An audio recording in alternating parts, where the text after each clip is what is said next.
Let's do this. Let's do this. All right, everyone. We're going to start right now. My name is Ernesto, and I've got Mike here. And thank you so much for doing this again. And for those of you who don't know, Mike is the best-selling author of a few books that you've known me talking about his book for about a year and a half now. Because literally, I'm telling you, Mike, my businesses were financially down the drain. But your Profit First book really got me out of it. And then when you came out with Clockwork, I was like, holy crap, that's my book right there. Great. I love hearing that. Yeah. So for those of you who don't know, Mike MICHALOWICZ will be the keynote speaker for Not Typical Psychotherapist Summit in Florida. And if you have not registered yet, please register as soon as possible. Unfortunately, we only have 20 spots for the resort. So I want to make sure that you guys are all in there. Now, Mike, before we move on, go ahead and introduce yourself to the people who may be under a rock and not know you. Yeah, I wouldn't consider under a rock. I mean, my name is Mike, and I am an entrepreneur for the entirety of my professional life, my adult life. After graduating college, I've started a business, and I've had, the resume points to my successes. I've been able to grow and sell a couple companies. The reality is, I had some very deep valleys in there. One of them, which became a game changer for me, happened about 12 years ago. And I'd sold a second business. I became a self-made millionaire. I thought I was God's gift to entrepreneurship. I was full of ego, arrogance, ignorance. And the combination of things, I started a third business that was a calamity. As an angel investor, I had no right to be in that space. Mm-hmm. I evaporated all my wealth. And it only took me 2 years, and lost my house over it. Wow. Lost many of my possessions. I remember my wife and I were buying a beat up rust bucket Dodge Durango. That became our family car. And a totally devastating period of my life, except for my family supported me and believed in me and stuck by me.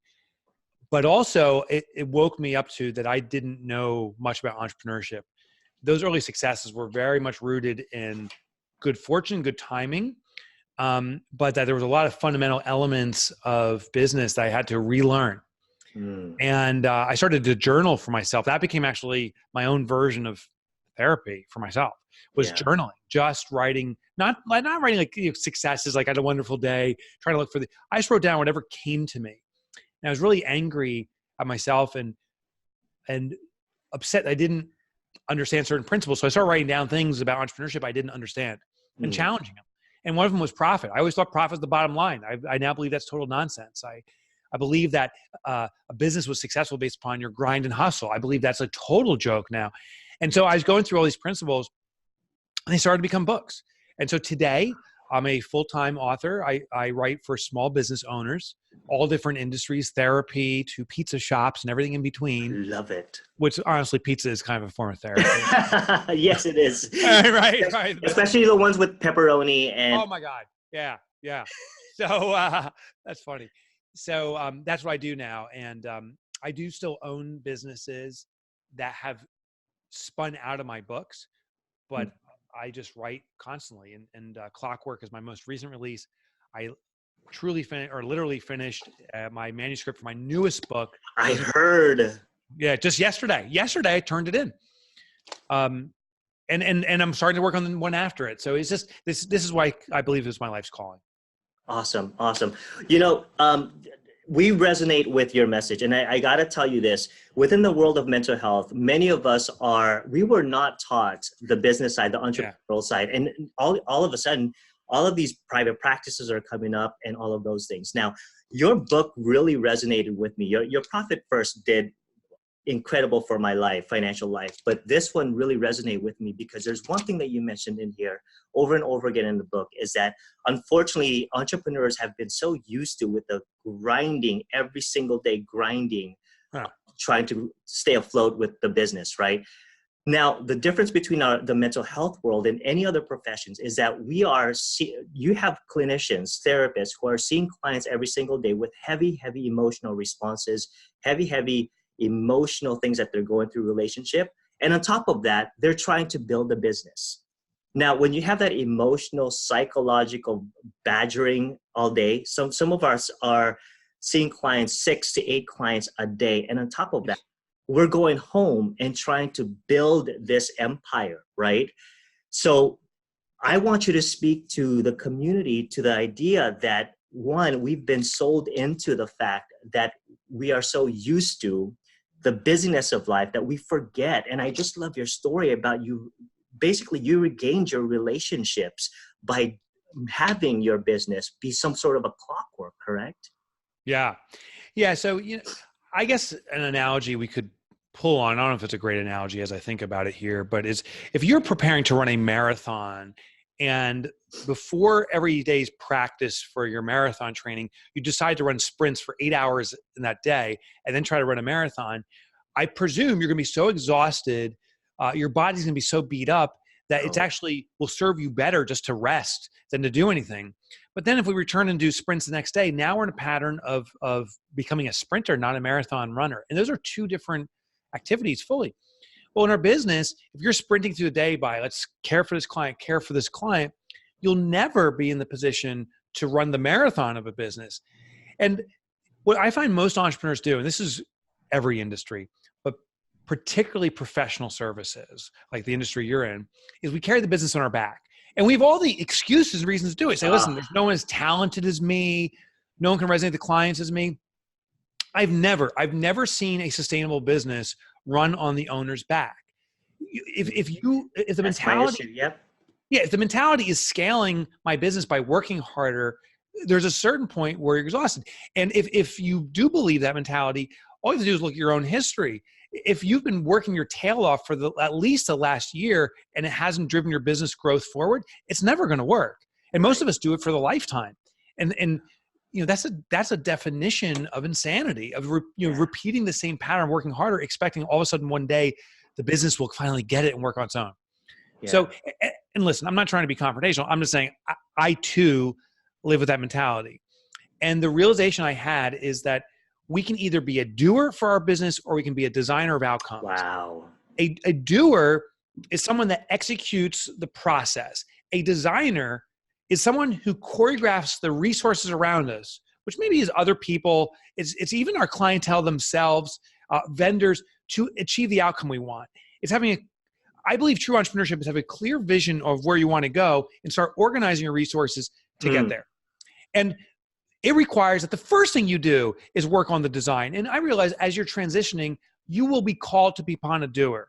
But you practice for the marathon first. The sprints, if you have to do them, you do them in the afternoon. You do them after the marathon training is done. And the last thing, just to drive home how important this concept of designing, of thinking about the business, being strategic, putting the right elements in place so that the business can run itself. Michelangelo dedicated a statue to this. It's called The Thinker.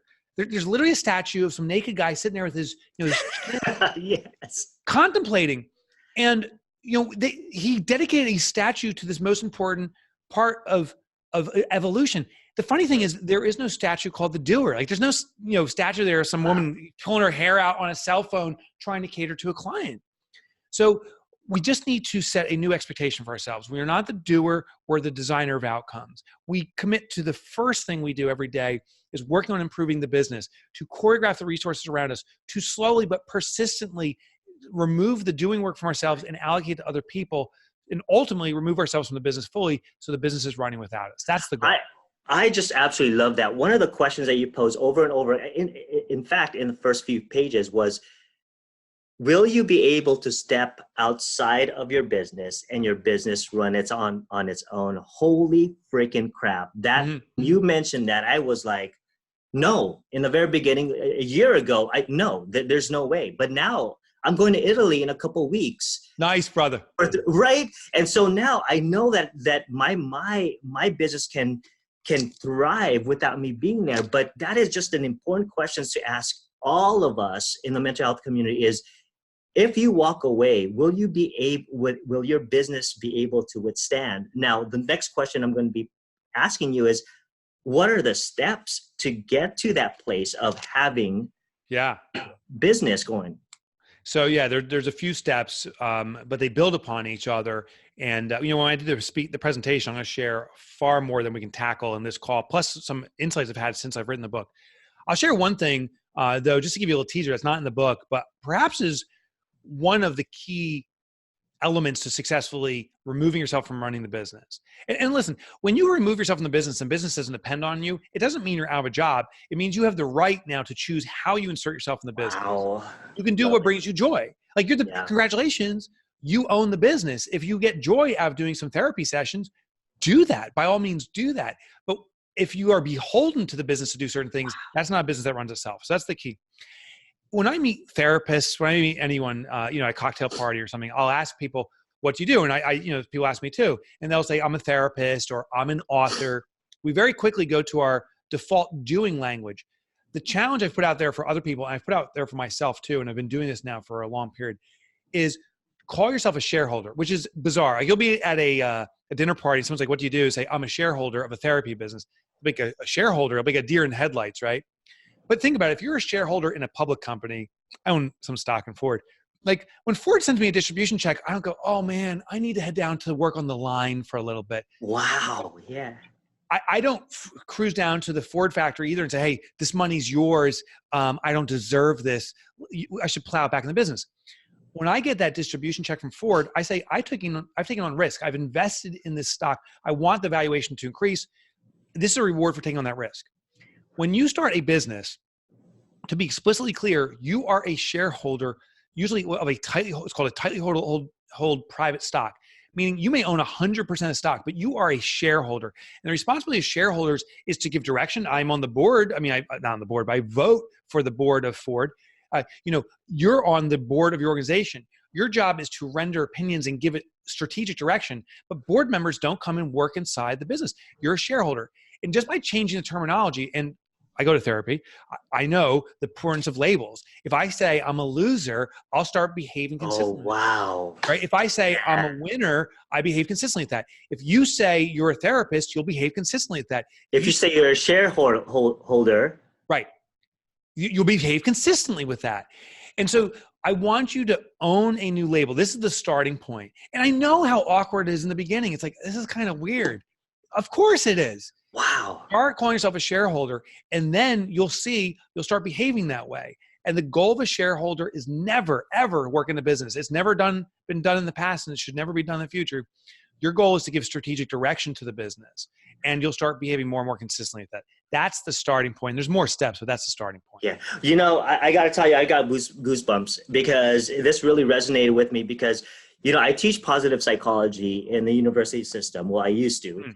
One of the things that is very powerful in positive psychology is attitude and mindset. In fact, there are a lot of studies done that when you position yourself from that perspective, a certain type of label or name or your brain is actually positioned towards getting there. It's natural. So what I'm hearing you say is that the first line of defense or the first layer is to really position yourself, talking, acting, and changing your attitude about the way that you see yourself within the context of your business. So instead of saying, I am my business, you're saying, no, I am a shareholder of my business. Therefore, I am investing in the behaviors of my business. That's exactly right. So when you change the verbiage, the context changes and our self-definition changes, and we'll start complying with it. You then go through the next step, which I talk about in the book, is the 4 Ds. And I found that every business must be doing a mix. I call it the 4D mix, a mix of elements for the sustainability of the business. And as the entrepreneur, it's our responsibility to navigate to the highest level D. So here's what they are. The base level D is called doing, and we spent some time on explaining this. This is the rendering of the service to the client. So your therapy work. It's also the support of your ability to derive a benefit to the client. So your marketing, invoicing, office management, all that stuff is part of the doing work. All those elements allow us to derive a benefit to the client. The next level up is called deciding. And what happens is as your business starts to grow, we will hopefully bring on additional employees. Now, I have one strategic employee. Maybe I can share this at the event or later on. There's a strategic employee I believe everyone should bring on that very few businesses do, but it's the most important hire. You start bringing people on. The deciding phase is, and we've experienced this, is the employee comes to you and says, hey, I have some questions, like how do we do invoicing here or whatever. And in the beginning, they're better than sliced bread. It's like, wow, they have so many questions. They're really curious about the role. They want to do well. But when that endless stream of questions goes on for a month or two, it's like, are they idiots? Can they not figure this out themselves? Right? The problem with the deciding trap is this. In the beginning, it's a form of education. And later on, it becomes a form of dependency. And what happens, there's a Hindu goddess named Kali. You may not recognize the name, but the Hindu goddess, we've all seen this picture. It's a female figure with 8 arms. And that's where our business becomes one decision maker yourself, task rabbiting other people to do things, which is exhausting. And I'll tell you, if you're in that trap, if you are begging for the day to end so your employees can leave so you can start getting your work done, that means you're in the deciding trap. Wow. You're pulling the levers for the entire business and you're restricting its growth. The biggest most businesses can get when the owner's making decisions for everyone is maybe 3 or 4 employees before it starts getting fractured. And sadly, that's the reason the vast majority of the business in the US is 3 employees or less. The owner isn't transitioning to the next level, which is called delegation. Sadly, most of us believe we're delegating work when we're actually deciding about outcomes for that work. There's a significant difference. Deciding is the assignment of tasks, yet I control the thought process. Delegation is the assignment of outcomes, not tasks. Here's an example. A task is, you could say, Ernesto, you could say to me, Mike, please do invoicing. Go do it, and here's our process. That's tasks. Assignment of outcomes, you say, Mike, it's important that we bill our clients timely and accurately. Now, we have a best practice. That's the invoicing practice. But your job is to ensure that we bill timely and accurately. And if our best practice is failing you or you have a question, it is your responsibility to get us back on track with that intended outcome. Wow. As an employee, if I come to you and have questions, because we're in a delegation phase, your job is not to answer my questions. It's just to maybe guide me to answer my own questions, but never to answer them for me. Amazing. So that's delegation. And there's a super secret, which we'll save for the speaking event, because it's probably my favorite technique, but we need to dive deep into it. But there's a secret strategy that almost no one does. Yes, the most important thing. So it's kind of absurd when it comes to delegation. The highest level is called designing. I'm going to scratch the surface on this one. Designing is clarity on a vision. Where do I want to take my business? And I have a secret for you. You don't have to be a massively large business. I'll tell you, you don't need to be the next Facebook or Google or Spanx. Like, great for those companies, but the right size business will find you. The goal of a business is to drive your joy. It's to drive your wealth. It's to serve our communities. It's not to be massive. So don't feel compelled to play the game of other entrepreneurs. You are yourself. Define what makes you happy and let's live there. Well, so define that. The designing is have clarity on what gives you satisfaction. And as time goes on, the design will change because you'll have some learning. We then look at the day-to-day decisions that our organization's making, and the job is to choreograph our resources, to organize things and build a process that takes us there as efficiently as possible. And listen, competition will spring up. You'll lose clients. You'll lose employees. You'll gain employees. New technology will come about. It's the consideration of all those elements and considering how can they move us toward that goal we have as efficiently as possible. There's a secret method here too, and I'll reveal a little bit of it right now. I have a small business myself. I have 14 employees now. I thought me announcing, hey, we want to do $10 million next year will get everyone excited here. And then when my employees came to me and said, Mike, that may get you excited because you get the new car or whatever with that kind of revenue, but that doesn't speak to my dream. And that's when I realized all my employees have their own personal goals. Yes. Choreographing resources is understanding where you want to move your business, but that serves you.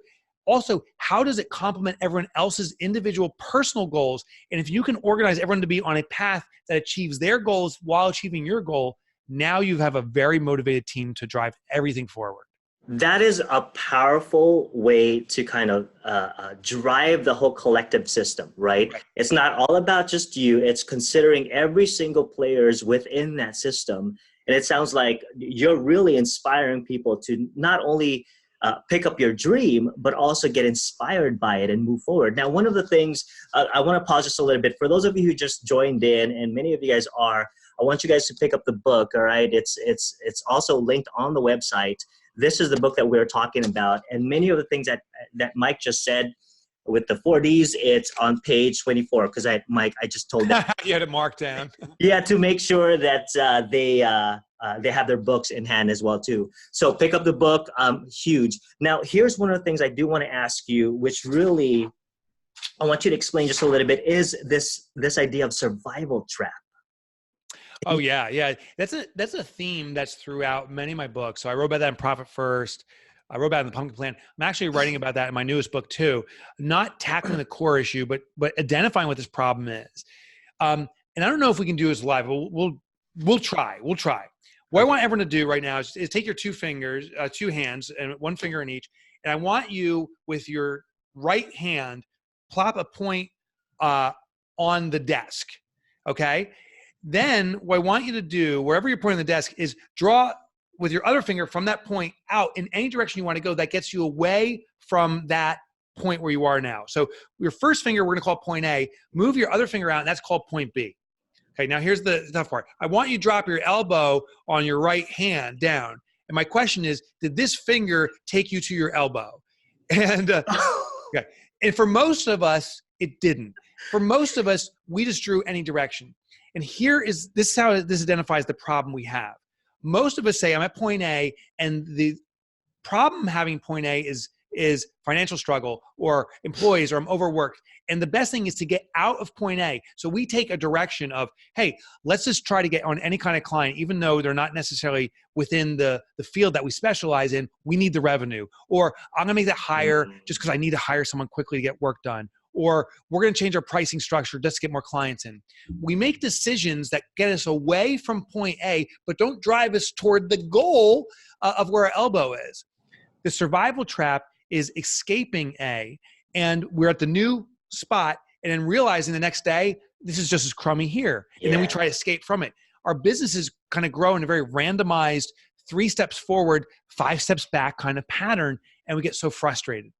The reason is we don't have the destiny figured out. So the survival trap is just escaping point A. What we want to do is actually drive toward a common goal. And the best kind of magnet that pulls you forward is having purpose. Once you identify a life's purpose, and I'm not saying this is an easy process, but once you identify why your business exists beyond to generate money, the real intent is how it's serving your community, how it's serving you. For me, just as an example, the reason I'm an author is to eradicate entrepreneurial poverty. I am so frustrated with my own experience of trying to put on an air of success, but I'm financially broke. I bet you half your friends that when you started your therapy practice, like, oh my God, you're a millionaire now? Like, you're crushing it. And you're like, I'm working my ass off, I make no money. And you're like, oh, all you do is, you do a couple of therapy sessions, you make $1 million, and you sit at the beach drinking Mai Tais. And you're like, no, I'm broke, and I wish I could afford a Mai Tai. I can't even drink lemonade. So I can't even drive to the beach. I can't, right, exactly. Exactly. I can't even afford the Uber over. So, but that's the reality. That's what I call entrepreneurial poverty. And once I had clarity from it on a very visceral point, I've had trauma around finances. Once I got that to a visceral level, I said, my life's purpose is to eradicate entrepreneurial poverty. My vehicle for doing this, my method, is writing books that hopefully make entrepreneurship simple.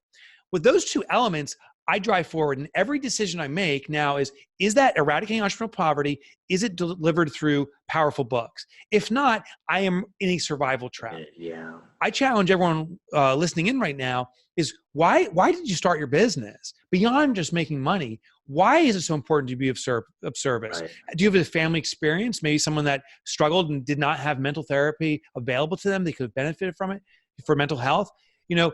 What's the driver? That's your purpose. Then what's your vehicle, your specialty that'll do that?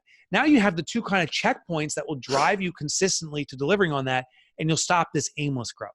Wow. So for those of you who just joined in, many of you who've been watching me on social media talking about, now let me just back up. Mike, this is the first time Mike and I has ever talked at all. Okay. Right. And for those of you who are listening to his language, he's already using the word financial trauma. He's using the words that I've been talking about on social media because, Mike, let me just give an example about this. I've been very upfront and honest with people about my own financial trauma from my family. And I had no idea how powerful that was within my financial and professional life.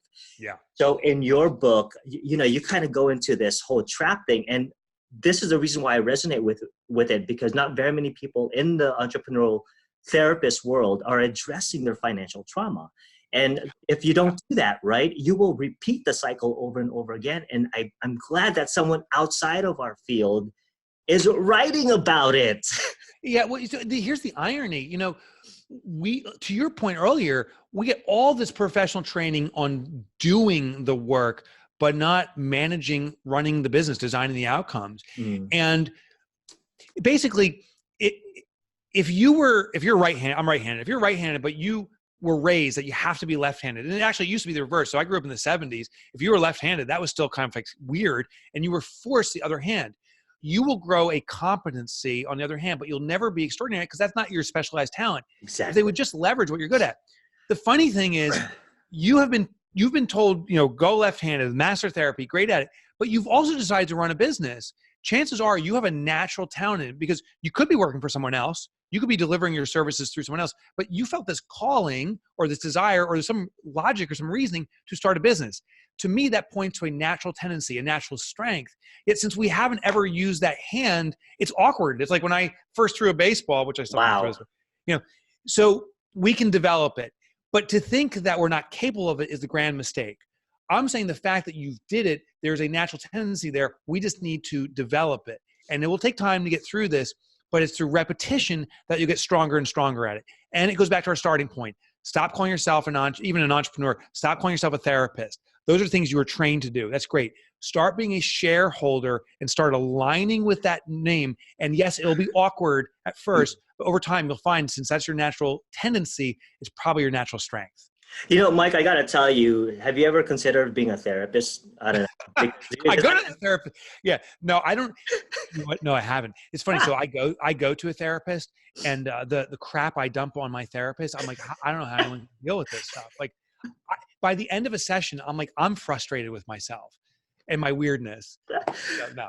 The funny thing is, I'm getting so empowered and therapized by you. So well, thank you. This is my version of therapy. Then I just love that because in my own process, I've learned to really identify that I am human being, and my businesses do not define who I am. And once I started understanding that and understanding all of these concepts, literally my business started increasing in revenue. And with some of the strategies that you've given the community, it's really powerful that it resonates with us. The one thing that I'm realizing in this whole process and in listening to you is that if you have a drive, a passion, it will actually drive your business. So let me give an example. The reason why I created the Not Your Typical Psychotherapist Summit, and I remember saying that out loud to people, and I got private messages, emails, texts going, oh my gosh, you're speaking to me, because many of our professions are so stuck within the world of psychotherapy. That's all their identity. Right. Like, you know what? I sense that you're more creative than that. You're an entrepreneur. And there's, like you said, I'm right-handed, right? And then on my left hand, I'm trying to force myself to do this, but naturally I have an entrepreneurial spirit. And that's why I can't be an employee. Right. Because I'm terrible at it and I want to create stuff. That's why I have 3 different businesses. It's all flourishing. I just love that. But many of our colleagues are not your typical psychotherapists. They're psychotherapists, but deep down inside, they're entrepreneurs.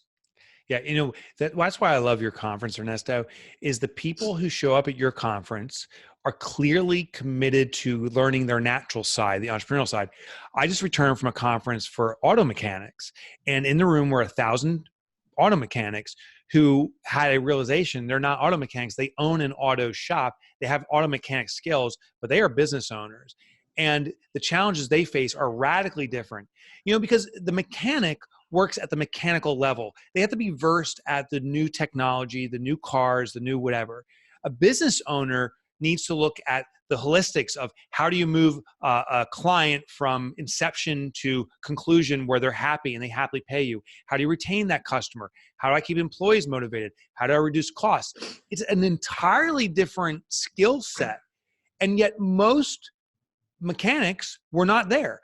I think there's 200,000 auto shops throughout the US. There's only 1,000 people there. That means 199,000 business owners said, wow, it's more important today that I repair a car than learn how to master a business. And that's why I'm so excited about your event. It's because the people who decide to show up realize, as uncomfortable as some is learning, because it's not in the beginning, we have to kind of improve that natural capability. It's going to be uncomfortable. It's going to be painful, but they realize at a greater level, this is where the learning is, because this is naturally who they are, and they're going to excel. And if they spend just another day trying to survive another day by doing another day of therapy, that's not what moves a business forward permanently. It just moves it forward for one day. Yeah, absolutely, Mike. I think a lot of the people that you're going to be, the therapists that you're going to be meeting, are just naturally incredibly human. And they're also inspired by this entrepreneurial side that your books really have perpetuated this inspiration in them. And so having them flourish financially and having this clockwork would actually highlight their therapy sessions, right? They're not thinking about, oh my gosh, I have to do this, I have to do that, I have to make this money. But you're actually helping us to understand that freedom comes first, correct? Freedom, and yeah, freedom comes first. And we're even talking about like things like money. I mean, money's the lifeblood of a business. And it's funny, my own therapist at the end of the session awkwardly said, oh, do you mind doing the payment now? And I'm like, I told him, I said, I'll say his first name. I'm like, Dave, I want you to be like wildly profitable. And he's like, what? And this is something so few therapists, actually so few business owners understand. Your clients, your patients want you to be wildly profitable. Now, here's the thing. They will never say those words. They will never say to you, oh, please, would you up the rates on me? Could you please charge me more money? But here's what they will say. When I come in for a session, I want your undivided attention. I want you not worrying about how you're going to pay for your dinner tonight, because all you're worried about is giving me the appropriate therapy. Wow. Right? They're going to say things like that. And the only way for you and your organization to be focused on giving the best service is not to have financial worry. So your clients want you to be profitable so that they can get the full service set. But most therapists I meet with have poor systems. They're surviving check by check. And they're just saying, I wonder if I can bang out one more session tomorrow, if I can squeeze in a little bit more. They're not focused on the moment nearly as much as they could be if they didn't have that worry. And the only way to remove those worries is to have systems that are profitable. So that's what we're going to be discussing. This is just so inspirational. And Mike, I know that you are extremely busy with inspiring people. And for those of you, Sounds funny, but yeah. So for those of you who just joined in, are going to join in, and this video is going to be accessible for you. But if you have not picked up this book, and real quick, Mike, when is your next book coming out? So my next book, it's entitled Fix This Next. It's a tool to pinpoint the one thing you need to be working on your business. Most entrepreneurs try to do everything. That's a grand mistake. Or they select the wrong thing, and that's a problem. This is a compass to narrow down what the one thing you need to do. Fix This Next. Even though the manuscript, I literally submitted it yesterday to Penguin, my publisher, it won't come out until April 2020. So it is available for pre-order. You can go on Amazon now, and the day it comes out, you'll have another tool in your toolkit, but you have to wait till April. All right. So April 28th is my birthday. So if it comes out on that day, I'm going to have you on again. So, All right. So for those of you who just joined in, again, pick up the book. The link to the book is in the website. And if you haven't registered for your Not Your Typical Psychotherapist Summit ticket, please do so as soon as possible, because rates are going to go up in about 13 days. Yeah, plus I want to meet everyone there. I mean, internet's nice and I can see my camera, but I can't see you. So let's grow your business together. I can't wait to meet everyone out there. Oh my goodness, Mike, thank you so much for being on. And again, thank you for helping the mental health community, because what you're doing, we weren't taught this. And just the fact that you're inspiring us and helping us move to a different area of our expertise really means a lot for the community in general, for the people that we serve. It's my honor, and I want to say this, and I'm emphatic that what therapists are doing, I would argue, is the most important health. It's the most overlooked component that we need for societal health. So I am honored to be helping you, help me, help us. So keep doing what you're doing. It's big, but let's do it in a better way so we can have greater impact. And I'll teach that when we're together. Mike, aloha, and thank you. Aloha. Wow, Mike, thank you so much for doing this. I'll keep communicating with you and your team, and then we'll go from there, okay? Sounds good. All right, I'll drop off. Take care, brother. Thank you. Bye-bye. Thank you. Bye-bye.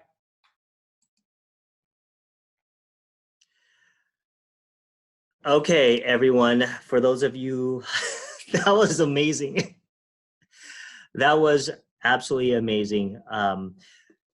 I want to just take a moment to again promote his book, Mike's book. He's been incredible at this, and he's just look at it, his energy. You got to go. You just got to go. Prices go up. Actually, it's not a few days. It's actually it's in a few days, guys. If you need help and just contact me. I really want you guys to be there and meet this guy. Pick up the book, okay? We'll go through it. I'll be talking a little bit more about it. For those of you who join in, thank you so much. I can breathe now. I can breathe. That was just amazing. Anyway, I will see you next or at the Not Your Typical Psychotherapist Summit. Register. The link is above, y'all. Okay. Love you. Aloha. Thank you so much for joining in.